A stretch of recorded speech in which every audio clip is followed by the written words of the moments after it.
పెళ్లి చేసుకున్న తర్వాత చాలా మందికి గ్లామర్ తగ్గిపోతుంది. కానీ కాజల్ అగర్వాల్ మాత్రం అదే గ్లామర్‌తో అభిమానులను మురిపిస్తోంది.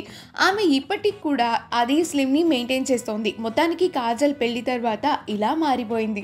35 ఏళ్ల కాజల్ గత ఏడాది తన లాంగ్ టైమ్ బాయ్ ఫ్రెండ్ గౌతమ్‌ని పెళ్లి చేసుకుంది. పెళ్లి తర్వాత అమ్మాయిలో మార్పులొస్తాయి అంటారు. కాజల్‌ని చూస్తే నిజమే అనిపిస్తుంది. పెళ్లి తర్వాత మరింత హాట్‌గా కనిపిస్తోంది కాజల్. ప్రస్తుతం ఆమె చేతిలో చిరంజీవి ఆచార్య, నాగార్జున, ప్రవీణ్ సత్తారు సినిమా ఉంది. ఒకవేళ కమల్ హాసన్ శంకర్ల ఇండియన్ 2 మళ్ళీ మొదలైతే అది కూడా ఆమె పూర్తి చేయాలి. ఈ వీడియో కనుక మీకు నచ్చినట్లయితే మీ అభిప్రాయాన్ని కమెంట్స్ ద్వారా మాకు తెలియజేయండి. మా ఛానల్ని సబ్స్క్రైబ్ చేయడం మర్చిపోకండి.